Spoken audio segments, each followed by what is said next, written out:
Hello मेरे प्यारे बच्चों, आज हम एक इम्पोर्टेंट कंसेप्ट के बारे में बात करने वाले हैं।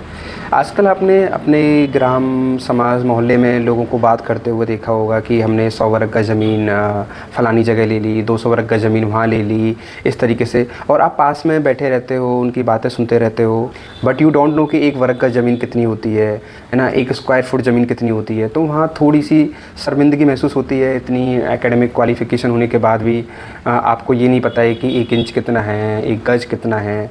तो ये सारी चीज़ें आपको पता होनी चाहिए।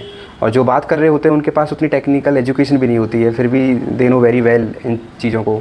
और आपके पास इतनी हायर क्वालिफ़िकेशन है, हो सकता है आपने कंपटीशन भी कर रखा हो, कंपनी तैयारी कर रहे हो, है ना। तो ये चीज़ें आपको पता होना ज़रूरी है। ये सारी चीज़ें आपका समाज में कद ऊंचा करेंगी, है ना। समाज में आप बैठ पाओगे, लोगों से बात कर पाओगे ज़मीन से रिलेटेड।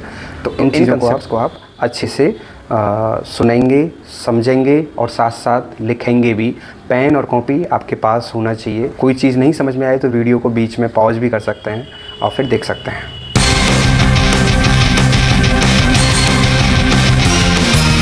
इस वीडियो का इफेक्टिव रिजल्ट पाने के लिए आपके पास कॉपी और पेन होना अति आवश्यक है। तो आप वीडियो देखते रहोगे, साथ साथ लिखते भी रहोगे उसको बीच में पॉज करके, है ना। तो स्टार्ट करते हैं। 1 इंच कितना होता है? 2.54 सेंटीमीटर। बहुत लोगों ने सुना होगा इंच, है ना। तो ये किसके बराबर होता है? 2.54 सेंटीमीटर। तो अगर आप प्रैक्टिकल सेंस में बात करें, जैसे ये मेरी उंगली है ना, उंगली, तो 2.5 सेंटीमीटर लगभग इतना बनेगा। सो दिस इज़ 1 इंच ना, अप्रॉक्स। इस तरीके से आपको ये पता होना चाहिए, पहली चीज़। दूसरी चीज़, फुट, 1 फुट, इसका भी रिलेशन इंच से ही बना है। और 1 foot is equal to 12 inch, 12 inch के बराबर होता है ये। और इसको आप ना फर्दर भी चेंज कर सकते हो, जैसे 12 इंटू 1 इंच। 1 इंच कितना बराबर है? 2.54। सो दिस विल बी 2.54, ये सेंटीमीटर में चेंज हो गया। And this will be equal to 30.48 centimetre. So that means result क्या आ गया मेरा कि 1 फुट किसके बराबर है? 30.48 centimetre.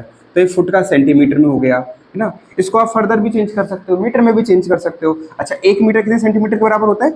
1 metre is equal to 100 centimetre. ये तो पहले से ही पता है ना।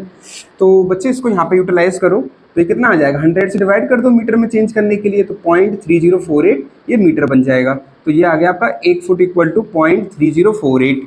ठीक है, तो 1 फुट इतना मीटर होता है। अच्छा, इसको ना कॉमन लैंग्वेज में कैसे यूज करते हैं लोग बाग? इसमें आप 10 का मल्टीप्लाई करो बोथ साइड, 10 का मल्टीप्लाई ऑन बोथ साइड, तो कितना आ जाएगा? 10 फुट इज इक्वल टू, यहाँ पे कितना आ जाएगा? 3.048 मीटर। सो 10 फुट किसके बराबर होता है? 3.048 मीटर। अच्छा, इसको कॉमन भाषा में लोग बाग ऐसे यूज करते हैं कि 3 metre is equal to 10 foot, जबकि ऐसा नहीं होता है ना, वो रफली बोल देते हैं ऐसे। प्रॉपर क्या होता है कि 10 फुट बराबर है 3.048। प्रॉपर क्या होता है कि 10 foot is equal to 3.048 metre, इस तरीके से होता है। ठीक। अच्छा, इसको ना थोड़ा सा प्रैक्टिकल लैंग्वेज में जब जाओगे तो किस तरीके से रिलेट कर सकते हो? से रिलेट करोगे, जैसे ये स्केल है ना, ये वाला स्केल है ना, नटराज 6:1 स्केल लिखा हुआ है। इसमें ये 30 सेंटीमीटर है टोटल ऊपर, और नीचे ये जो है, ये वाली लाइन, ये है 12, ये बेसिकली 12 इंच है। और 12 इंच कितना होता है आपका? 12 इंच होता है आपका 1 फुट। बेसिकली ये स्केल 1 फुट का है। तो 1 फुट अगर आप रफली लेके चलोगे तो कितना आ रहा है? इस तरीके से आप मेजरमेंट करो, यहाँ तक आ रहा है ना, अप्रॉक्स। तो यूजुअली प्रैक्टिकल लैंग्वेज में आप 1 फुट इतना लेके चलोगे, ये 1 फुट हो गया। 1 इंच कितना है? इतना है ना। तो दोनों के टेक्निकल लैंग्वेज में आपको समझ में आ गई, इंच और फुट। प्रैक्टिकली भी मैंने समझा दिया। आई थिंक ये दोनों चीज़ क्लियर होंगी। नेक्स्ट बढ़ते हैं आगे। इसमें आगे मीटर को आप फुट में भी चेंज कर सकते हो। कैसे करोगे? यहाँ से आ जाएगा 1 मीटर इक्वल टू 10/3.048 फुट। तो जब आप इसको डिवाइड करोगे तो वो आएगा नॉन टर्मिनेटिंग, नॉन रिपीटिंग, बहुत बड़ा नंबर आएगा, जिसकी अप्रॉक्स वैल्यू होगी 3.28 फुट इक्वल टू 1 मीटर। तो अपने को क्या याद रखना है कि 1 मीटर इक्वल टू 3.28 फुट। तो ओवरऑल आपको क्या क्या याद रखना है इसमें? एक तो 1 inch equal to 2.54 centimetre, 1 foot equal to 30.48 centimetre याद रखोगे। इसके बाद 10 फुट इक्वल टू 3.048 मीटर। इसके बाद 10 फुट इक्वल टू 3.048 मीटर याद रखोगे।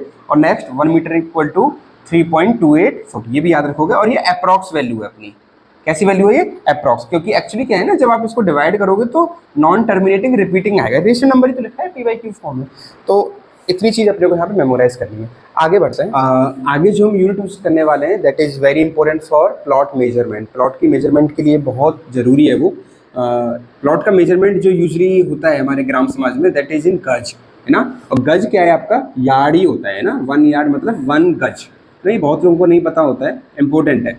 यार्ड का मतलब गज होता है हिंदी में। और 1 यार्ड किसके बराबर होता है? 3 फुट, है ना। 1 यार्ड इक्वल टू 3 फुट, इस तरीके से है।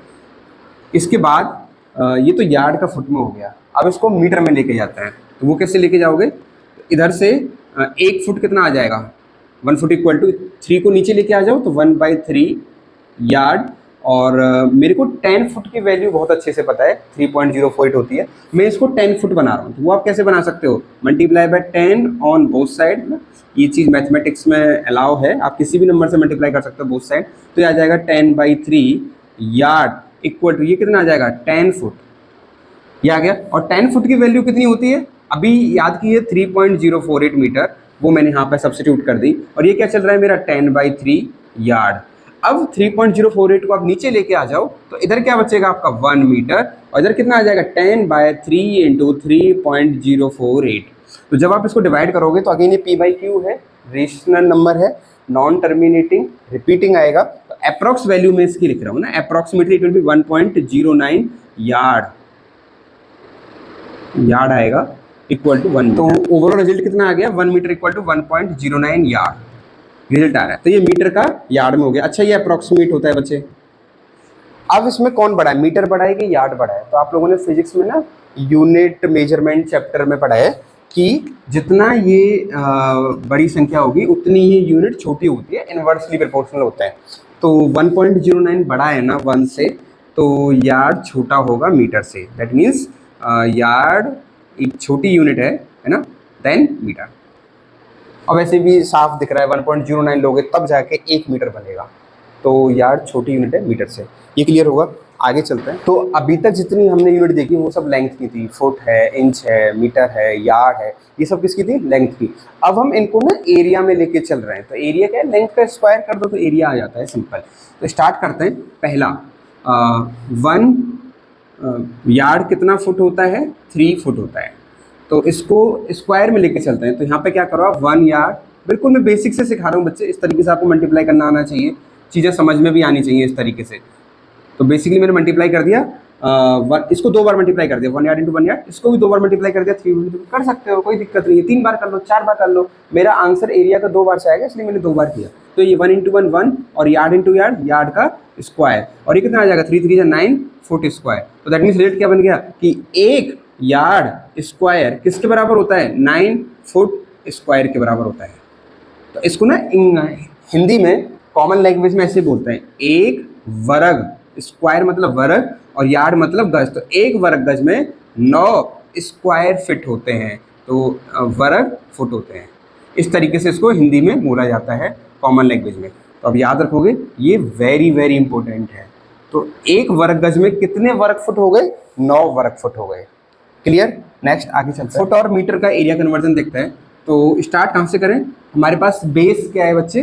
10 फुट जब होगा तो कितने मीटर के बराबर है? 3.048 मीटर के बराबर है ना। तो इसको आप 2 बार ले गो, तो पहले 1 मीटर कितना आ जाएगा? 10/3.048 फुट, इस तरीके से आ गया। इसी को आप 2 बार मल्टीप्लाई कर लो तो कितना आ जाएगा? यहाँ 1 मीटर इंटू 1 मीटर इधर आ गया, इधर आ जाएगा 10/3.048 फुट इंटू 10/3.048 फुट। तो बेसिकली जब आप इनको मल्टीप्लाई करोगे तो अप्रॉक्स रिजल्ट जो आएगा दैट विल बी 10.76। और ये आपका स्क्वायर में आ जाएगा क्योंकि फुट 2 बार था, स्क्वायर फुट। और इक्वल टू कितना आ जाएगा? 1 स्क्वायर मीटर। या फिर ऐसे लिख लो इसको कि 1 metre square equal to 10.76 foot square.